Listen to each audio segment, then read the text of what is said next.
C'est juste par rapport à ce que j'ai oublié, c'était par rapport à la Halema. C'est vraiment dans les mirpesset où on voit le sel, vous savez, des fois il y a les manivelles pour mettre une sorte de toit comme ça, Ouais. en toile. Pendant Shabbat, la personne elle aurait le droit de le faire ou pas? Bah, c'est quelque chose de fixe, pourquoi pas? Si c'est fixe, normalement, c'est bien. C'est comme ça de la manivelle. C'est une manivelle, ça. C'est comme ça va une pousser porte. le truc. Est-ce qu'on a le droit, Shabbat, d'ouvrir fermer une porte? Oui. Ah, a priori, quand tu fermes la porte, tu fais un rajout à la construction. Tu aurais le droit d'accrocher je sais pas, un bout de tissu de façon solide pour un bon temps pour fermer un mur qui est troué? Non. C'est pas tout ça fait de binyan. Mais une porte, elle a le droit de l'ouvrir, de la fermer. Ah, tu es en train de construire, de détruire réponse? Non. Étant donné qu'elle a des gens qu'on dit. Des? Elle a des, donc, tsirim. Ok. Des- Voilà, elle a des, donc, étant donné qu'elle est confectionnée pour être ouverte et fermée, elle est vouée à cela. Ça ne veut pas que ça veut pas que tu construis, tu détruis. Ça s'appelle tu ouvres la porte, tu fermes la porte. Donc, la même chose que la manivelle. D'accord. C'est un parasol, on n'a pas le droit. Le dis-tu? Un parasol, on n'a pas le droit. Attendez, pourquoi ça, vous c'est faites. Attendez, j'ai une question. Pourquoi vous voulez maintenant des questions qui ne sont pas dans le programme? On va arriver. Non, parce que si tu dis c'est un parasol. Non, parasol, c'est autre chose. Bon, écoute, laisse ta question en suspension pour l'instant. Comme ça, on va pas. Déjà, on va voir déjà ce qu'on sait. Donc, on est en train de dire un cas de figure suivant, lequel, si le Shabbat, on continue le travail l'interdiction de la chasse, ouais, de chasser des êtres vivants, etc. Si tu, par erreur, il y a, comment dirais-je, un oiseau qui est rentré par la fenêtre Shabbat, et toi, tu veux fermer la fenêtre, ça dépend de ton intérêt. Si l'intérêt que tu fermes la fenêtre, c'est parce que tu veux attraper l'oiseau, eh ben c'est interdit parce que tu fais de la chasse. C'est comme si tu le chassais. Ouais, tu le mettais en captivité, en capture. Mais, si, par contre, ton intérêt, c'est parce que tu as froid, etc., ou d'autres autres choses, et bien que de cette action-là, ça découle le fait que tu as chassé l'oiseau, tu l'as mis en capture, ouais, et bien c'est quand même permis. Pourquoi? Parce qu'il y a une grande généralité dans l'Ilchot Shabbat qui s'appelle Psik Reche, Deloni Ale, Vederabalan Mutar. Ça a l'air un peu tralaloulou, on va expliquer. Alors, il faut déjà un préambulaire. Premièrement, première notion, il y a une notion qui s'appelle dans toutes les interdictions de la Torah. Par exemple, une personne était en train de lever un légume. Il s'est avéré de par cette action-là, il a en fait détaché de son lieu dans lequel il poussait. Il n'a pas fait attention que c'était en fait ce pot-là, il pensait que c'était juste une espèce comment dirais-je, d'assiette. En fait, il s'est avéré qu'il y avait en bas, j'en sais rien, de la terre, j'en sais rien. Imaginez-vous un cas de figure. Il y a la même chose aussi à plusieurs d'autres cas. Ça s'appelle mitasek. C'est quoi mitasek? Il n'a aucune conscience, même de l'aspect sec, si on peut comme ça, de couper quelque chose. Vous avez compris? Ça, c'est un premier cas de figure. Alors, dans ce cas-là, il est mouta les kolachitot. Dans toutes les interdictions de la Torah. Mais la Torah interdit telle chose et telle chose, mais si la chose a été faite dans cette gamme d'actions, il n'y a aucune interdiction. L'exemple encore plus simple, c'est une personne, elle a ouvert son coude, hop, elle a allumé l'interrupteur. Voilà l'exemple plus simple. Eh bien, il dirait bien qu'il va écrire qu'il n'a besoin d'aucune capara parce qu'il n'a aucun rapport. Peut-être Azidou, j'en sais rien. Mais en tout cas, au niveau ilchatique sec, il a même pas eu l'intention de toucher comment dirais-je, l'interrupteur. Il était en train de se gratter les cheveux, hop, et en fait, il s'est avéré que son coude était trop proche de l'interrupteur et qui a fait allumer. Ça, c'est mitasek. Oui, traduction littérale mitasek, ça veut dire il était occupé à. D'accord? Il n'était aucun raps dans aucun lien de champ d'action entre son action et ce qu'on aurait pu penser la découler. Par contre, il y a un cas un peu plus compliqué, un peu plus hamour, un peu plus sérieux. C'est dans le cas où je suis vraiment en rapport avec l'action qui va engendrer, ou qui risquerait, pardon, d'engendrer ce qui a été engendré. Quoi? Par exemple, l'exemple typique amené dans la Gemara, c'est par exemple une personne qui est en train de tirer une espèce de safsal, donc de banc. Alors, le banc, s'il n'est pas trop lourd, oui, d'accord, s'il n'est pas trop lourd, c'est pas obligatoire que quand je vais le tirer dans mon champ, dans ma maison, avec du sable, ouais, qu'elle va créer un sillon. Donc, c'est pas sûr que je vais arriver à l'interdiction qui s'appelle de faire donc, horesh. Horesh, c'est faire un sillon pour intérêt comment dirais-je, de semer, etc. D'accord? Ça, c'est un premier cas. Ça s'appelle Enomit Kaven. C'est marqué dans la Gemara, on est passé comme Rabbi Shimon, que dans toute la Torah, que ça soit Shabbat, que ça soit Avodah Zarah, j'en sais rien, Enomit Kaven, c'est Moutar. permis aussi. Pourquoi les Dieu par avant mitasek? Pour dire que même ceux qui sont alkim sur Rabbi Shimon, qui disent que Eno mitkaven asou, mais ils sont d'accord que mitasek c'est moutar. Donc premier étage, mitasek moutar. Deuxième étage, Eno mitkaven, il n'a pas d'intention, bien que c'est en lien. C'est pas comme histoire d'interrupteur. Qui dit tu lèves le coude, dit tu allumes, aucun raps. Mais qui dit tu tires le banc, c'est vrai que vraiment on pense vraiment pas au sillon. Et c'est pas aussi sûr qu'il va être fait. Parce que des fois il est pas toujours assez lourd, assez bien tiré pour sine qua non faire un sillon. Mais c'est possible. Il y a un rapport. Direct, mais pas sûr. Direct, mais pas sûr. Ça s'appelle Eno Mitkaven. Eno Mitkaven, c'est quand même Mouta comme Rabbi Shimon. Troisième étage, c'est Melacha, Eno Mitkaven, c'est Psikéréché. Traduction littérale du mot Psikéréché, c'est tu coupes la tête. Quoi? L'exemple qu'on donne dans la Gemara, c'est une personne, elle prend un poulet, elle lui tourne la tête, elle le prend par la tête, imaginez-vous, elle lui fait torero, et en fait, il dit, et en fin de compte, la tête, elle s'est détachée. Ouais. Donc, il a fait un problème de tuer un poulet, etc., etc. Tu dis, mais non, moi, je voulais juste jouer football avec. Oui, je voulais football. Parce que handball. C'est Karov le Mézine. D'accord? C'est pas football, c'est handball. Non, je rigole. Mais pour l'exemple, c'est quoi psychréché maintenant? C'est une appellation typique de quand la découlée devait être sine qua non à ton action. Exemple, dans le cas précité, j'ai un gros banc, vraiment mastoc. Et donc c'est certain, au niveau, comment dirais-je, pratique, que du fait que je vais le tirer, certes pour bien attraper le soleil, mais en fin de compte, ça va être automatiquement découlé. Donc quand bien même je suis l'omit kaven, quand bien même j'ai pas d'intérêt, ou plutôt j'ai pas d'intention, et l'omit kaven, c'est pas d'intention du résultat, puisque le résultat est automatique, dans le cas où il est automatique, faites attention, s'il y a le moindre safek, même lointain, que le résultat n'est pas sûr de venir, même un pourcentage de 5%, j'en sais rien, eh ben on retourne au enomit kaven mutar. Mais quand c'est sine qua non, selon les conditions, comme par exemple les gants que j'ai donnés, eh ben on octroie l'action à toi. Est-ce qu'on l'octroie midoraita de Rabbanan? Page toute, on l'octroie à toi midoraita. C'est comme si j'étais mitkaven.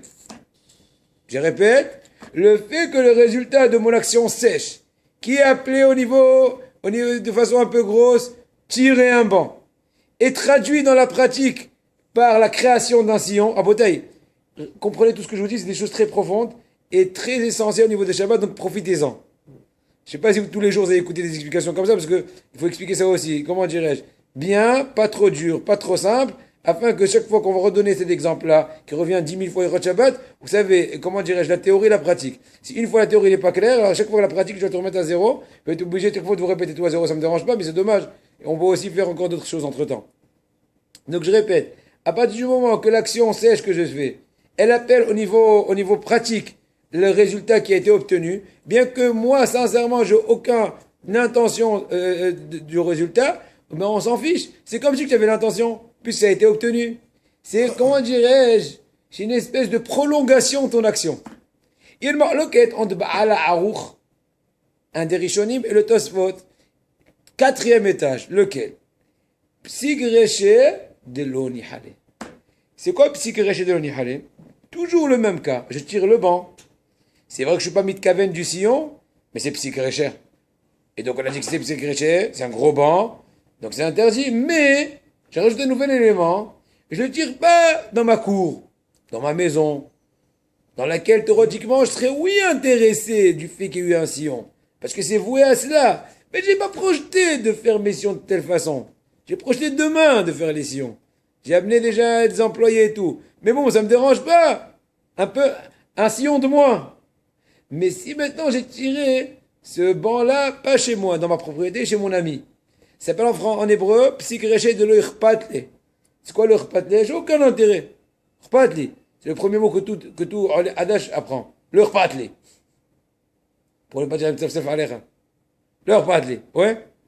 Donc, l'irpatle, ou bien l'oni aller en araméen, c'est l'onowahlo. Il n'a pas d'intérêt. Alors là, le harour te dira que ça reste permis. Eh gars, comment tu peux comprendre qu'on explique en 2 heures, en 2 minutes? Ou en 1 seconde? Voilà, justement. J'ai compris que tu n'as pas compris. Donc le Haour te dit que pour quelle raison? Vous me suivez là? Parce que là, c'est compliqué, Dan. Ça a l'air du yoga, là. Non, ça va. Ce qui dit, comment dirais-je, le Haour, que le fait que j'ai pas d'intérêt du résultat, alors ça s'appelle que j'ai aucun rapport avec le résultat. Parce que pour quelle raison on considère que le résultat est octroyé à moi? C'est dans la mesure qu'on peut imaginer que j'ai comme si eu l'intérêt ou l'intention du résultat. Ça, c'est bon quand je suis neutre dans mes intentions. Mais quand mon intention est vraiment négative, j'ai aucun rapport avec le résultat qu'il y a eu. C'est vrai que c'est automatiquement, ça va être fait, le sillon. Mais puisque c'est chez mon ami, et au niveau pratique, j'ai aucun rapport, alors encore une fois, on le redétache de son action, vu que lui, pratiquement, vraiment, quand il a fait l'action, il voulait que tirer. Tu as compris?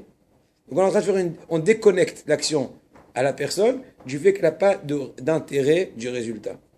Pour pouvoir, c'est profond, hein, c'est trop profond. Hein?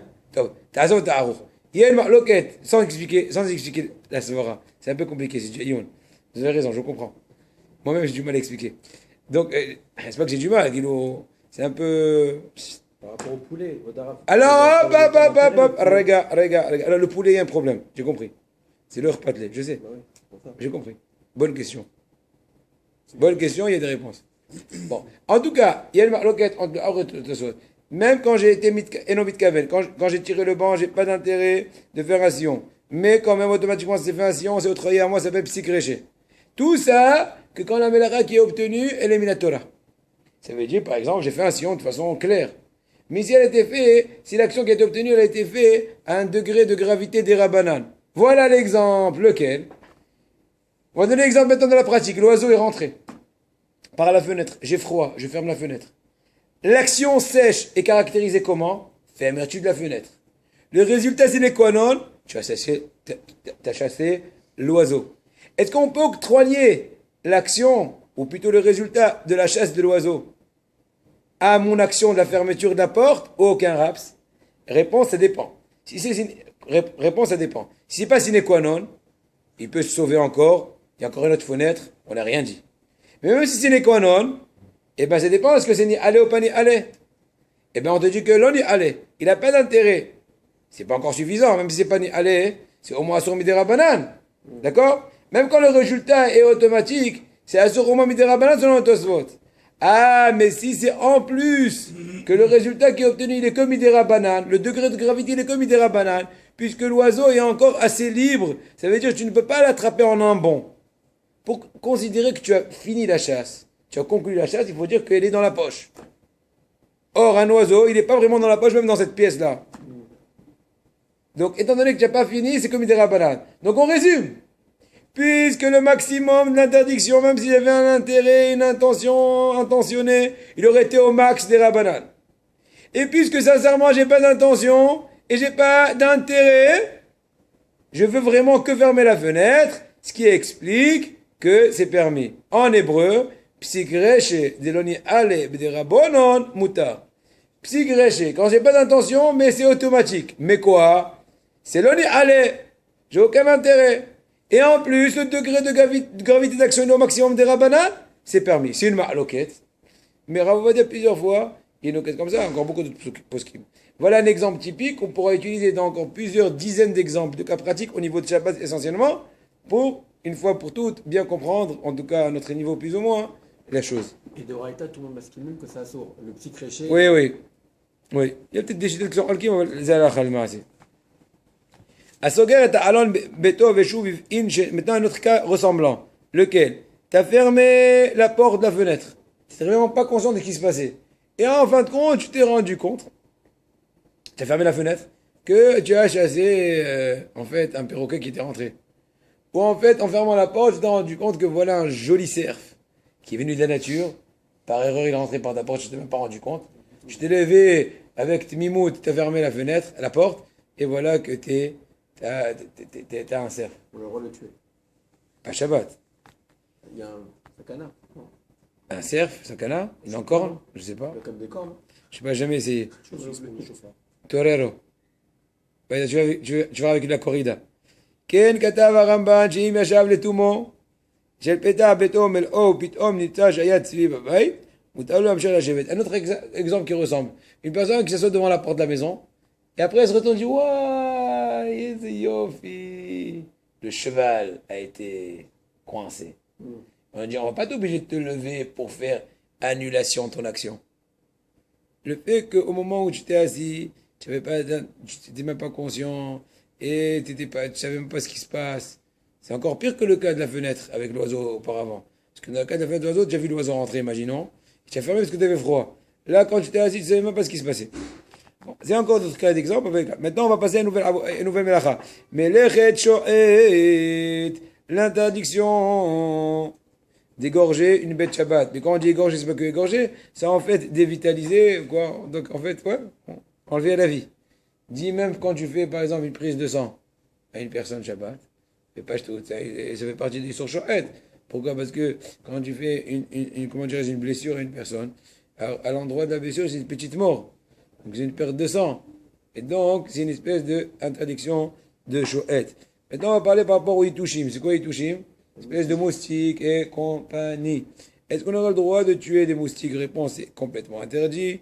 Que ce soit moustique ou moucheron ou toute la sérénade. Et celui qui les tue, il est comme si il a tué aussi un chameau. C'est l'expression dans la Gemara. Celui qui tue une moustique, comme si il a tué un chameau. C'est pas moins grave au niveau des khatik, au niveau des Shabbat, qu'en fin de compte, tu l'as dévitalisé. Bizarre, mais oh, tu l'as quelle roche, baiser, fais très attention de ne pas être léger d'esprit dans cette action-là, parce que des fois, tu dis, petit, qu'est-ce que j'ai fait? Arrête, non, vraiment, Bernard. Non, mais mec, soyons logiques, hein. Religion, mais avec limite, hein. Hazak. Et ben oui.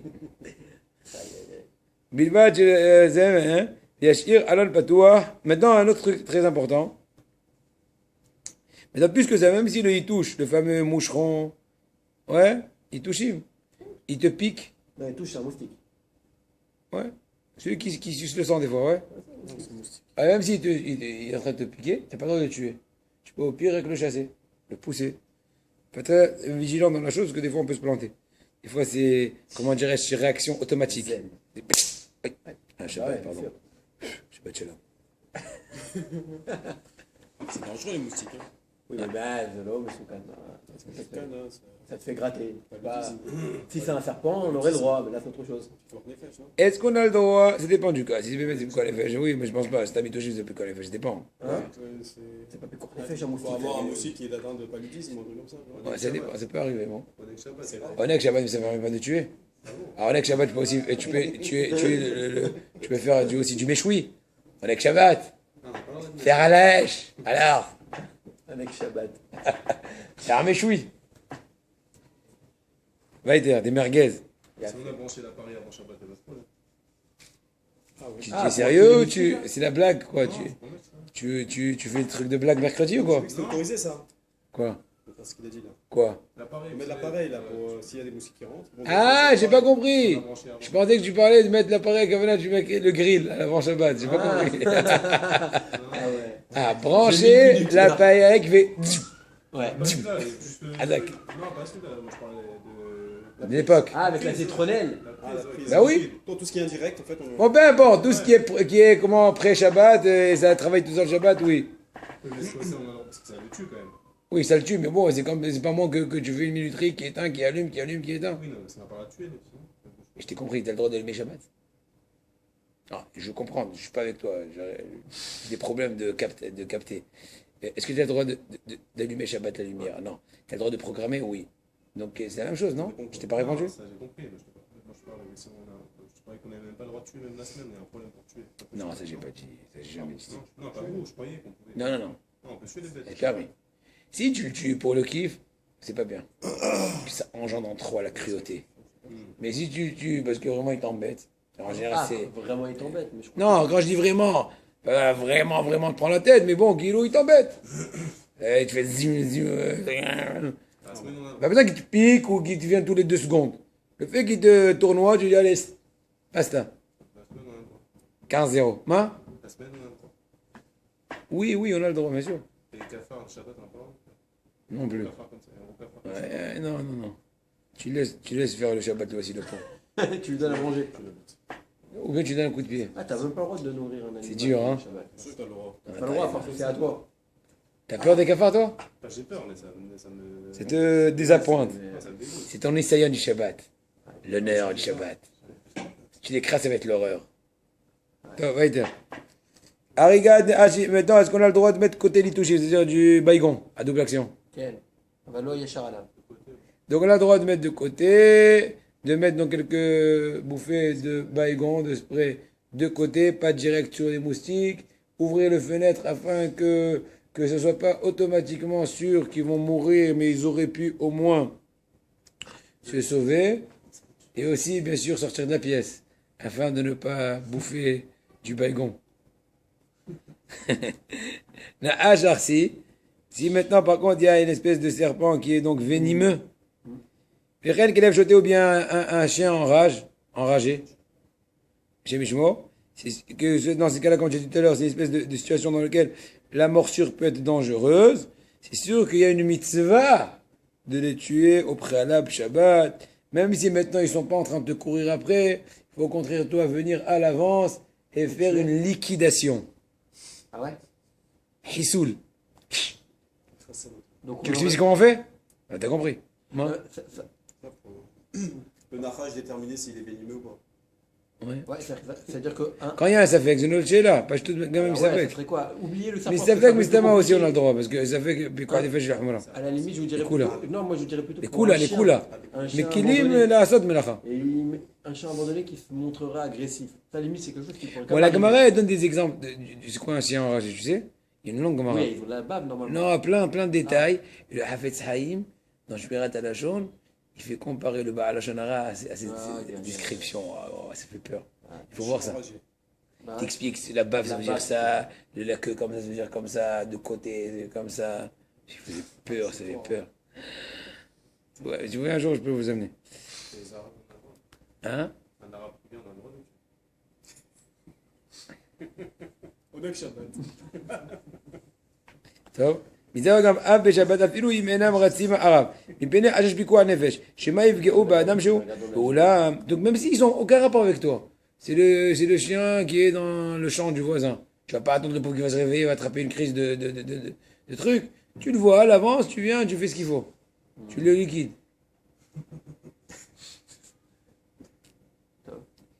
Je vais pas chercher plus le dessin, c'est pas joli. C'est Abdiha, il dit, un rab, il dit une fois, il a dit, Olam Atarton, enem baya la lot beladab Olam Aelion. Tu as compris? Non. Olam Atarton, c'est la mafia. Ça s'appelle Olam Atarton. Il faut monter la personne à Olam Aelion facilement. C'est l'histoire d'un petit coup. T'as compris, Dan? Tant mieux. Ça veut dire une personne qui travaille dans la mafia, règlement de compte, Bon direct. en hébreu, ça s'appelle Olam Atarton. La mafia s'appelle le monde d'en bas. Pourquoi? Parce qu'ils sont dans les abîmes. Olam Atarton, en baya, faire monter une personne Olam Aelion, dans les mondes spirituels, c'est une question d'une seconde. Voilà. ואולם, גם אם מכיר ויודע בבירור שאין הנאש ארסי ואין בשחרתו אשר סכנה, אלא נזק בלבד, בהיות ואיננו הרואות שיש לרוב אנשים צער גדול ועלעלה בראות נואש בקרבתם, מצווה להורגו תכף מיד. Truc incroyable. Il dit un cas plus poussé que toi. Même si tu es sûr que le serpent n'est pas venimeux. Si quand même, c'est une cas de figure, et c'est la majorité des cas comme ça, une personne s'affole, risque d'entrer au moins en dégâts du fait de la présence de ce fameux serpent, eh ben, tu as le droit de le tuer. Ah, or, tuer, c'est une lacha min Torah. Réponse, elle est min Torah que quand tu as l'intérêt, tu as intérêt de l'action que tu as tuée. Par exemple, tu égorges une vache pour la manger, etc. Mais là, tu n'es pas en train de le tuer pour faire avec sa peau, j'en sais rien, un portefeuille. Non, tu le tues parce que tu veux pas qu'il soit là. Tu veux pas qu'il t'attaque. Donc, puisque l'intérêt, c'est inatirel, vous fassiez comme des rabanan, et pour l'intérêt d'être mouné à sakana, dans ce cas-là, on a permis. Selon plusieurs décisionnaires. Oui, quelle est la question? Allez-y.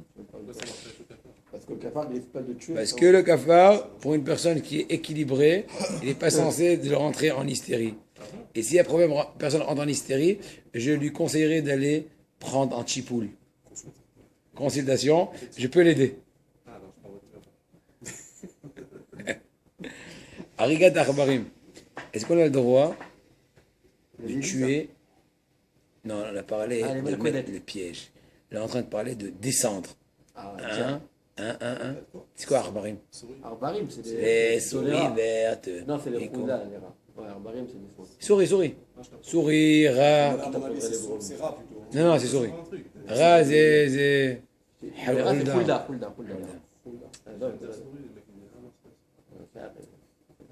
Donc les souris. Donc, est-ce qu'on a le droit de tuer souris? Réponse. Eh bien, faites attention. On a le droit Piche. d'empoisonner. Non, attention. Quand je dis tuer, ça veut pas dire que tu les écrases. Excusez-moi de l'exemple. C'est en fait, tu mets du poison. Ah. Et après, tu entends. Alvayato chez l'arba. Parce que t'as Gorel, tu l'as. Comment Alors voilà, c'est le suspense. Pourquoi est-ce qu'on a le droit d'empoisonner? C'est comme le bégon en fait. Un, tu te rapproches bien. Un, parce que chez Enatira les Goufa, t'as pas d'intérêt direct. Tu vas rien en faire, hein. Tu vas pas faire des expériences de laboratoire sur cette souris. D'accord. Bien que les chromosomes de la souris sont connus étant les plus proches de ceux de l'homme. Pour ça que dans le laboratoire, on fait les expériences sur les souris, les cellules des rats et les cellules excusez-moi du terme, CH, ouais. C'est les plus proches de l'homme. Comme ça, il m'a dit un médecin. Ouais, au niveau chromosomique, etc., cellules, etc. Donc c'est la meilleure façon de faire des tests, des traitements, j'en sais rien, de tous les exercices chimiques, etc. Là, on te dit que plus tu n'as pas d'intérêt direct du fait d'empoisonner la bête, tu veux juste t'en débarrasser, qu'elle t'embête pas. Donc au pire, c'est qu'une mlacham des rabanan. Et deuxièmement, tu le fais que d'une façon indirecte. Tu n'as pas ouvert, tu n'as pas pris le arbar, tu l'as fait rentrer. Viens, Hamoud, tac, la brute. T'as sékérat Shema? Non. C'est tu as posé, et lui il est venu avec, il a senti le bout de fromage, tu connais là? Comme, comment ça Ah, s'appelle? on aurait carrément le droit de Comment ça faire. s'appelle là? J'ai oublié son nom. Le gruyère, oui, le gruyère. Le gruyère, voilà. On pourrait préparer un malcodet Tom pendant et Jerry, Shabbat. voilà. Voilà, etc. On pourrait préparer Ouais. le malcodet pendant Shabbat. Pendant Shabbat, je prépare le malcodet. Attends, mais maintenant, on se connaît pas de Malcodet, Ebni. On est dans le poison. Ah, parce que là, vous avez reparlé du fromage, c'est pour ça. Fromage, et aussi, tu mets un fromage, ça rapproche du fromage, et le fromage Ah, le empoisonné. poison, il est. Fais un peu travailler l'aspect alors d'imagination, frère. Ouais, j'imagine. Voilà, imagine your English. Yes. Arigat Nanmalim. Est-ce qu'on a le droit, donc, chers amis, de tuer les fourmis? Ayou Nemalim Zarko, Tov Sheler Betzat Shelo Idor Alem. Il vaut mieux au préalable de ne pas marcher dans un lieu où il y a une espèce de colonie fourmilière. Et im elef sharout kazo, oh l'air d'accord, je vais moto. Mais si ça lui prend la tête, c'est un peu dur, et ben lui il va aller bit mimout, et s'il y en a pas mal qui vont crever du fait qu'il va les piétiner, ben tant pis pour eux. Aïe, tu es en train de dévitaliser les fourmis. Est-ce que j'aurais le droit de prendre avec les doigts une fourmi et faire toc? C'est sorti, mais Torah! Comme si tu as étranglé un chameau! Alors, comment tu te permets de répondre? Parce que j'ai pas d'intérêt, et puis j'ai pas la possibilité, etc. Toutes les explications qu'on donnait tout à l'heure. Il a tiré le gouffard, mitasek, le café. Parce que bon, non, épaisse. Arigat arakim be'asla. Avim yeshnam arakim be'alalasla, be'takise mutalorit amaim. Des fois, qu'on a oublié de faire le propre dans les toilettes. Alors il y a des fois une espèce de petites bêtes qui tournoient au niveau du toilette. Et des fois, quand on fait sortir, quand on tire la chasse d'eau, et ben il y en a pas mal qui sont dans Shiratayam, pas mal de moustiques qui se noient, et ben c'est permis. Ah, je suis en train de les tuer, c'est vrai, mais c'est pas sûr d'abord. Même si c'est sûr, c'est indirect, je ne sais pas noyer eux-mêmes, ils sont noyés eux-mêmes. J'ai pas d'intérêt, c'est des rabanan, etc. C'est le repatlé. C'est des rabanan parce que c'est indirect, c'est le repatlé. Et donc c'est aussi d'autres raisons, c'est bigrama. Tu lâches pas l'eau directement, tu appuies, l'eau elle sort. L'eau de la chasse, ça ne veut pas que tu es en train de la puiser et tu la jettes. Tu es en train juste de débloquer la réserve d'eau et donc elle se libère. Ça s'appelle grama. Tu as juste causé. Tu n'as pas fait une action positive. Une action active.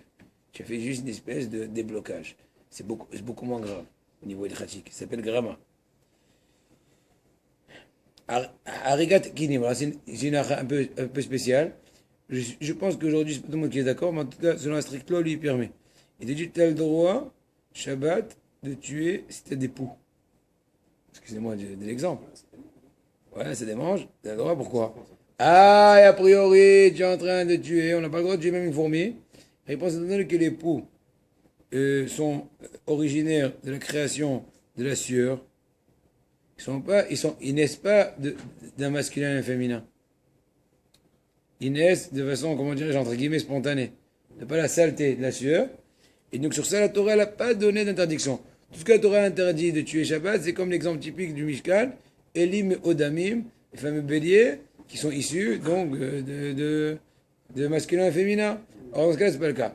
Je dis qu'il y en a qui sont pas d'accord. Pourquoi? Parce qu'il y en a qui disent, je pense, si je me rappelle bien, que des fois, c'est peut-être aussi des éléments extérieurs qui viennent dans la tête aussi. Et là, tu n'es pas sûr toujours que ça vient de la sueur ou de la saleté. Ça peut venir de la nature, de j'en sais rien, de toute espèce de moustique avec les œufs, etc. Ouais. Une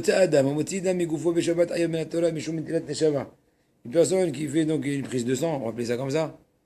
Ouais, ou une saignée de sang, une saignée. Eh bien, il a l'interdiction de la Torah de Shohet. C'est quoi Shohet? Donc, il a enlevé la vitalité dans ce lieu-là, dans ce membre-là.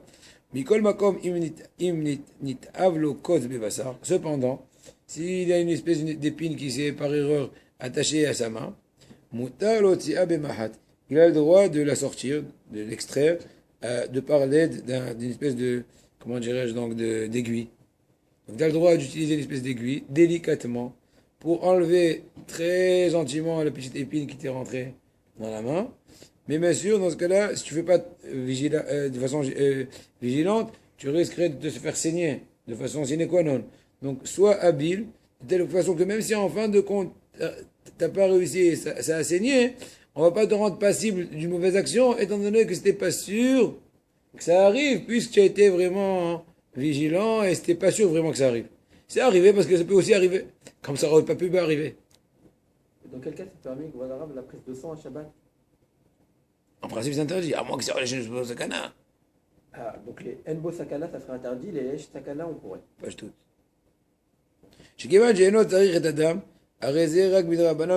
Mais même sakana, ça dépend si c'est naous. Si on peut faire avant Shabbat ou après Shabbat. Ça dépend du cas de figure. Il faut voir selon le cas. C'est pas toujours sakana de faire prise de sang tout de suite. À moins qu'un accident a besoin de savoir quel groupe de sang lui donner, j'en sais rien. Mais stam, pour savoir un suivi, ça dépend quelle est la gravité. Problème qu'il y a un problème de sucre, il y a besoin de suivi tous les 6 heures, j'en sais rien. De faire un truc laboratoire de sang, oui. Sinon, non, ça dépend du cas. Chez Gevan, je ne pense pas que même une personne qui est en général gravement malade, en général, au niveau médical, je ne sais pas s'il y a toujours besoin d'une façon si, comment dirais-je, poursuivie de faire des bdicotes vendredi, samedi, dimanche, lundi. Alors, étale. Essaye d'étaler, à moins que. Chez Gevan, je ne t'arrête Adam, arrêtez, rak midrabanan, c'est gréché, de aller, de rabanan, moutar. Donc là aussi, puisque tu n'as pas d'intérêt du sang, le fait que tu es en train d'enlever ton épine, et donc c'est au pire des rabanan. Et aussi, tu n'as pas d'intention, et tu n'as aucune leur pâté, etc. Tout ce qu'on a expliqué tout à l'heure, les mêmes raisons qui ont expliqué le fait que tu as le droit de fermer la fenêtre quand il y a un oiseau, quand tu veux juste te protéger du froid, c'est les bonnes raisons qui expliquent aussi l'action d'enlever une épine. Maintenant, on parle de Melechet Memaek. On fait encore 5 minutes ou pas? C'est vous qui dites. Oui? Oui, mais tant mieux. Pour moi et pour vous. Melechet Memaek. Agdarat Melacha. Comment on caractérise la Melacha de Memaek? C'est quoi Memaek? Littéralement, c'est lisser. C'est quoi? C'est, dans le Mishkan, c'était quand on voulait lisser des peaux. Donc après qu'on a égorgé la bête, on l'a dépecé, on veut lisser la peau avant de l'utiliser pour la tenture. Donc, Amesir Se'ar Otsemer Meor Abehema. Une personne qui lisse la peau en enlevant donc les cheveux, la laine, la fameuse peau de la bête, jusqu'à que c'est vraiment lisse. Dès là, ça devient nous clave. Pour un intérêt d'en faire un parchemin ou une peau pour les chaussures ou toute autre chose ressemblante. eh ben, il a été passible de l'interdiction de la Torah un des 39 Melachot, qui s'appelle Memahek, dit lycée. Memareah toldot Memahek. Biyamim avru, כדי לסגור מכתב מעטפה, טפטפו שעבה מסביב למעטפה, ומרעוה והדיקוה ואטמו עליה, ובזה היה ניכר אם נפתחה. Point. À l'époque, on sait très bien à l'époque, quand on voulait envoyer une espèce de courrier secret, courrier personnel, pour être sûr qu'il n'a pas été, comment dirais-je, fouiné par des curieux au milieu du parcours, on le scellait. Qu'est-ce qu'il scellait? On faisait une petite coulée de, comment dirais-je, de cire, et avec l'espèce de tampon, on tamponne. Donc si jamais une personne aurait ouvert, on voit que c'est cassé. Même si après il la recolle, on voit que c'est ratatouillé, etc., etc. Donc c'était une façon. Ça s'appelle aussi Memarea, puisque dans le premier temps, avant de faire entrer ton espèce de cogne, comment on dit? Tampon. Ouais, mais c'est pas un tampon. T'as compris, c'est un truc comme un moule. Ouais. Voilà. Avant de mettre ton moule, tu as eu un certain intérêt préalable de lisser plus ou moins. Tu vas pas mettre un truc en vrac. Donc, ça s'appelle Memarea aussi. Voici un autre exemple ressemblant au principe. Comme Ken, Ksharatou Lisgot Avit, la même chose. À l'époque, on voulait laisser le vin hermétique dans le tonneau. Alors, on faisait une espèce de coulée encore une fois, de cire, afin de laisser ça hermétique. Là aussi, on lissait la cire chaude autour du couvercle. Là aussi, ça s'appelle aussi l'interdiction de Memarea.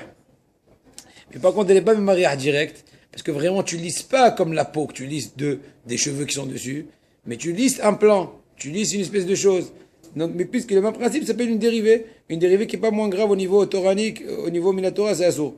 Avec un Amorea Misha Ava, exemple plus pratique de notre actualité. Ouais, d'actualité, c'est quoi? C'est Amorea Misha Ava, Ala Ta'boshet, Kedelitina la Peta. Donc une personne qui étale une espèce de pommade épaisse, pommade grasse, une espèce de pansement au préalable pour la mettre le Shabbat. Donc on se trouve le Shabbat, il veut la mettre sur sa blessure. C'est interdit parce qu'il a transgressé de par le fait qu'il a étalé, il a bien préparé, comment dirais-je, il n'a pas juste avec le, comment dirais-je, je faut faire avec le tube, il n'a pas juste poussé avec le tube posé en vrac. Ça c'est possible qu'on permet, même ça c'est pas évident, il faut être vigilant parce que avec la moindre mauvaise action, tu étends un peu. Tu étales un peu, pardon. Tu étales un peu. Mais dans le cas où vraiment tu étales, c'est sûr que tu as un problème. C'est interdit, c'est sûr. Ça s'appelle aussi, on n'a pas le droit. Là, il y a un grand éther qui ramène, qui est discuté à mon avis, mais en tout cas, je vous le dis. Il dit que toutes les sens, Chaim, toutes les sens d'interdiction de Memarea, c'est que, comme les exemples précités, dit Tané, on appelle ça comme ça, pas la Tané, Tané. Voilà, Tané, Treha, voilà, vous avez compris. 2, la cire et compagnie. 3, la pommade épaisse. Mais si c'est comme Mixa ou de pommade ressemblante qui s'absorbe dans la peau, ou même, à la rigueur, il donne un exemple un peu plus poussé. Des fois, le bébé a des maux dedans et tu lui mets de tingel et compagnie. Si tu étales à volonté, ou plutôt au maximum, jusqu'à obtention d'absorption complète de la chose étalée, eh bien, ça ne s'appelle pas que j'étais Memarea, puisque toute l'essence de Memarea, c'est comme ce qui s'appelle la chose, tu étales. Or là, ça ne s'appelle pas que j'étale, ça s'appelle que j'ai comment massé. J'ai fait boire la peau, etc., etc. Mais il faut être vigilant, il faut être sûr que tu as tout étalé. Et je dis qu'il y en a qui sont mahmirim. Moi, en tout cas, celui qui en tout cas, il connaît c'est quoi la coula et quelles sont les limites. Il ne faut pas s'amuser. Maintenant, tout ce qui est, par exemple, les pommades comme, comment ça s'appelle, biafine, je ne pense pas que c'est praticable. En fin de compte, il y a une espèce de couche grasseuse qui reste. Tu ne peux pas masser ou tu ne peux pas faire absorber à ta peau tout. C'est pas comme les crèmes de beauté ou j'en sais rien. Ah, c'est un rapport avec la couleur aussi, parce que la biafine, effectivement, c'est blanc. Mais vous parlez de la graisse, c'est-à-dire que si ça serait chakouf et qu'il y aurait peut-être de la graisse, mais on ne le verrait pas. Non, il faut, je t'en prie, ne change pas mes mots afin qu'il n'y ait pas Adé Shalom de Mircholim, je ne veux pas être responsable de personne. Il faut qu'il y ait absorption totale. À toi de calculer tes cas. Tu as amené 10 pommades, on peut les essayer, depuis le mitosil jusqu'au j'en sais rien. C'est bon, c'est pas essentiellement la couleur qui joue. c'est le résultat. Ça a été absorbé à 100%, oui ou non? Sinon, interdit, si oui, il y en a qui permettent. Sur ce, à demain. Bezrat Hashem. C'est ça qu'on va-